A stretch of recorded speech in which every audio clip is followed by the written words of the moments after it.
Ini adalah kasus pembunuhan anak pada ibu kandungnya sendiri. Selang 2 jam, polisi tiba dan menemukan kondisi Yoon Min Hoi yang berlumuran darah akibat 151 tusukan, di mana 35 tusukan di daerah wajah dan 51 tusukan di leher.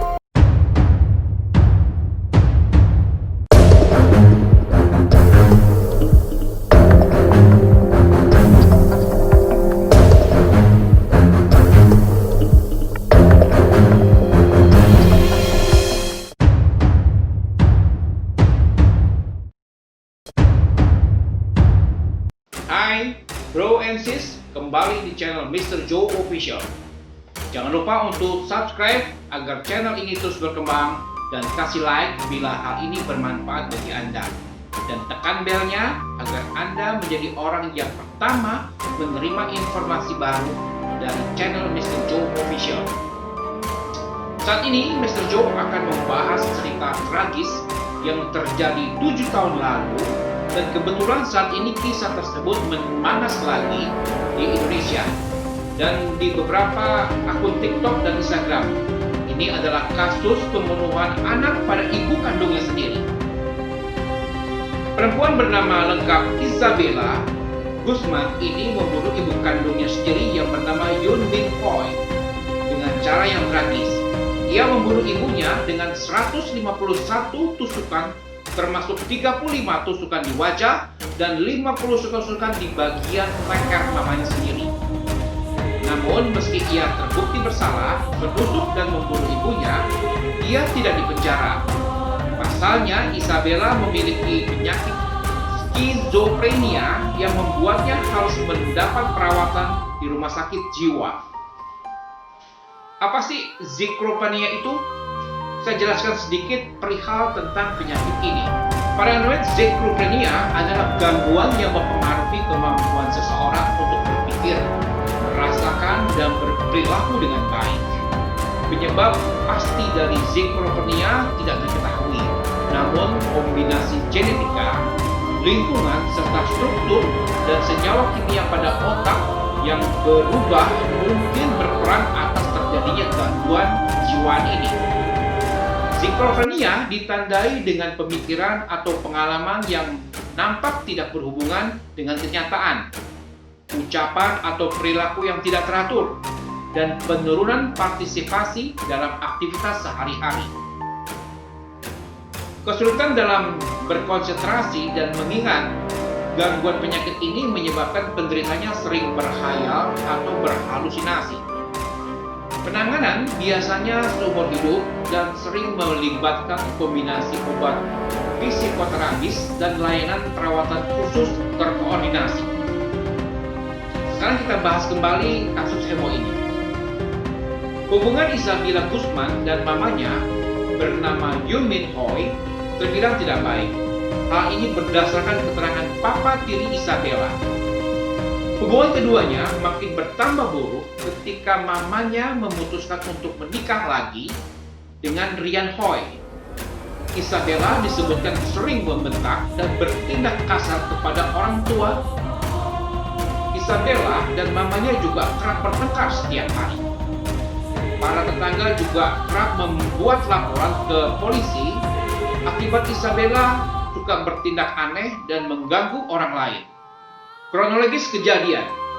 1 hari sebelum kejadian tanggal 27 Agustus, ada tetangga melihat seorang pria melompati pagar rumah keluarga Isabella Guzman.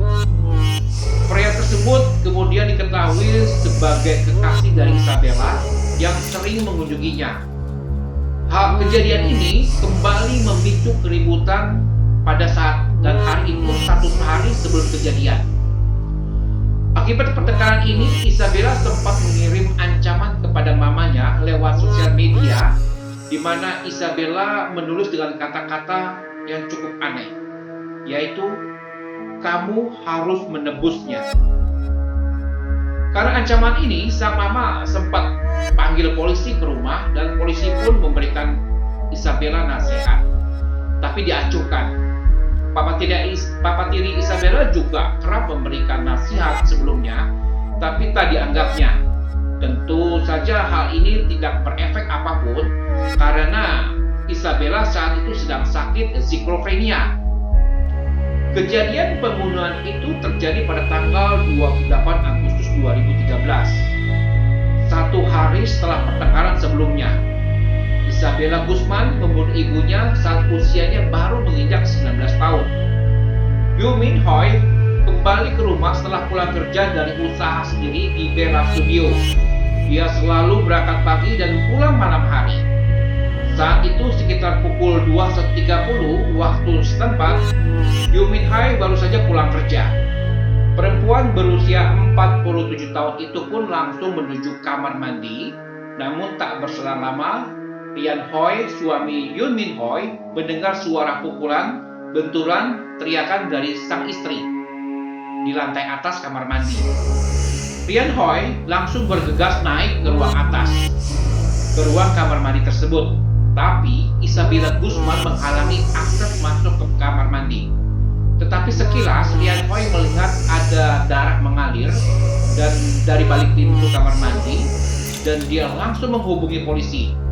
Tidak lama kemudian, Ryan Hoy melihat Isabella keluar dari kamar mandi dan turun dari lantai atas sambil membawa pisau dengan baju yang berlumuran darah, dan dia keluar rumah kabur. Selang 2 jam, polisi tiba dan menemukan kondisi Yoo Min-hoy yang berlumuran darah akibat 151 tusukan, di mana 35 tusukan di daerah wajah dan 51 tusukan di leher, serta masih ditambah dengan pukulan tongkat bisbol di seluruh muka dan badannya. Polisi juga menemukan wajah Yoo Min-hoy dengan luka robek yang cukup banyak dan banyak cipratan darah segar yang berserakan di seluruh ruangan kamar mandi dan bajunya. Yoo Min-hoy dinyatakan meninggal dunia di tempat sekitar pukul 22.38 waktu setempat. Setelah membunuh sang bunda, Isabella Guzman langsung kabur dari rumahnya ke sebuah minimarket dekat rumah. Dia membersihkan bekas darah yang menempel di bajunya. Isabella berdalih dan berbohong kepada petugas minimarket dengan mengaku baru saja telah diperkosa. Isabella pun meminta izin petugas itu untuk mencuci rambutnya di wastafel dan mengganti pakaiannya. Ia juga meminta petugas minimarket untuk tak melaporkannya kepada polisi. Meski begitu, pihak kepolisian akhirnya berhasil menangkap Isabella Guzman yang menjadi buronan. Perempuan itu ditangkap 16 jam setelah kejadian pembunuhan tersebut di taman parkir dekat rumahnya. Yang membuat kisah ini menjadi ramai yaitu pada sidang pengadilannya, Guzman dinyatakan tidak bersalah dan tidak dipenjara. Selain itu, senyum dan sikap Isabella di pengadilan pun menjadi sorotan. Ia tersenyum dengan manis tapi juga berubah menjadi senyum yang bengis dan juga wajah tanpa ekspresi, seperti tidak ada hal yang penting terjadi. Padahal dia baru saja membunuh ibu kandungnya. Tetapi karena sakitnya, dia tidak bisa membedakan antara dunia nyata dan halusinasinya. Karena Isabella Guzman dinyatakan mengalami gangguan kejiwaan. Hal asli ia pun dikirim ke rumah sakit pemerintah di Pueblo, Amerika untuk menjalani pengobatan dan perawatan kejiwaan. Berdasarkan keterangan dokter Richard Fox, dokter yang merawat Isabella, dinyatakan positif mengalami paranoid schizophrenia. Dikatakan jika Isabella Guzman sering menatap ke ruang kosong, berbicara sendiri padahal tidak ada orang lain, dan juga suka tertawa sendiri.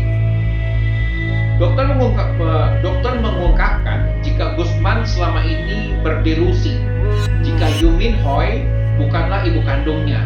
Ia menyebut Cecilia adalah sosok wanita khayalan yang dianggap sebagai ibu kandungnya. Isabella Guzman pun yakin membunuh Yoo Min-hoy demi menyelamatkan dunia. Atas kejadian ini, Isabella Guzman memiliki kemungkinan untuk berada di rumah sakit jiwa selama sisa hidupnya. Dan sampai video ini dibuat, Isabella Guzman masih menjalani pengobatan dan perawatan kejiwaan selama 7 tahun secara berkala. Disebutkan untuk kasus Isabella, rumah sakit butuh waktu cukup lama untuk meninjau kondisi dan memulihkan kesehatan mentalnya. Rumah sakit juga memiliki wewenang untuk memberikan dan mengubah obat yang mungkin mempengaruhi psikologisnya. Bro and Sis, agar lebih paham tentang sakit ini, saya menginformasikan tentang paranoid schizophrenia. Itu sebenarnya penyakit apa sih? Dan perilakunya seperti apa?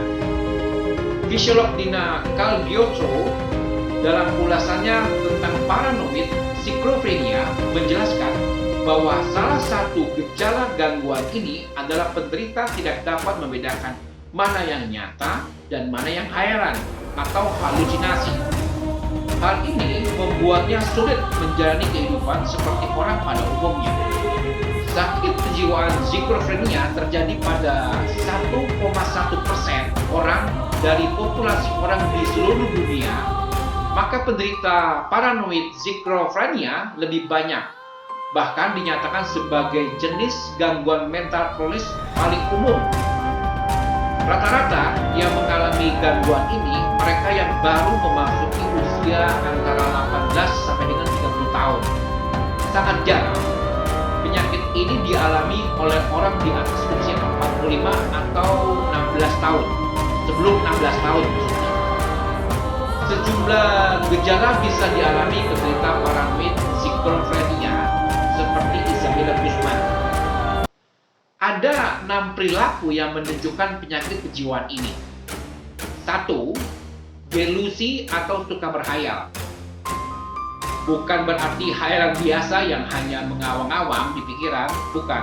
Dalam kasus ini, hayalan yang dianggap sebagai sesuatu yang nyata. Misalnya, dirinya merasa disakiti atau dikasari, memiliki kekuatan tertentu, merasa terkenal, merasa dikuntit, orang jatuh cinta padanya padahal tidak, atau menganggap gestur tubuh seseorang sebagai sebuah ancaman. Nomor 2, halusinasi. Biasanya ditandai dengan melihat atau mendengar sesuatu yang sebenarnya tidak ada. Ada juga yang merasa menyentuh atau mencium sesuatu yang tidak nyata.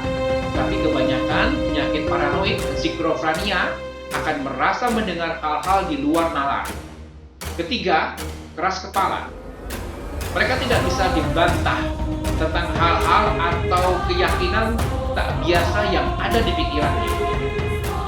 4. Tidak bisa berpikir secara jernih, yang menyebabkan mereka kesulitan mengucapkan kata-kata saat menjawab pertanyaan atau menjelaskan sesuatu. Disampaikan setengah-setengah, tidak sinkron, atau mengucapkan kata-kata yang sulit dimengerti. 5. Mengasingkan diri dari keluarga dan teman-teman. Maka dari itu, seorang penderita paranoid schizophrenia cenderung memilih hidup sendirian atau mengurung diri di kamar. 6. Fungsi normal terganggu. Umumnya ditandai dengan ketidakpedulian terhadap kebersihan dan perawatan diri atau tidak tertarik melakukan aktivitas sehari-hari. Cenderung malaslah anak ini. Pada beberapa kasus, mereka seperti tidak mempunyai emosi. Misalnya saja menghindar kontak mata dengan orang lain, ekspresi wajah tak berubah-ubah atau berbicara dengan intonasi datar. Perlu diingat bahwa gejala paranoid schizophrenia bisa berbeda-beda pada tiap orang, tergantung tingkat keparahannya. Sejumlah tes juga harus dilakukan oleh tenaga profesional untuk mendiagnosa apakah seorang benar mengidap paranoid schizophrenia atau gangguan jiwa lainnya. Kira-kira ada tidak orang dengan 6 perilaku tersebut di lingkunganmu atau jangan-jangan Anda sendiri? Kasih komentarnya, kira-kira tindakan apa yang harus dilakukan bila ada orang seperti Isabella Guzman di seputaran hidupmu, sementara kamu jauh dari rumah sakit atau jauh dari psikolog. Apakah pembiaran akan dilakukan? Kasih komentar Anda. dan mulai kita diskusikan di channel ini. Oke bro and sis, demikian kisah tragis Isabella Guzman. Jangan lupa untuk subscribe agar channel ini terus berkembang dan kasih like bila hal ini bermanfaat bagi Anda.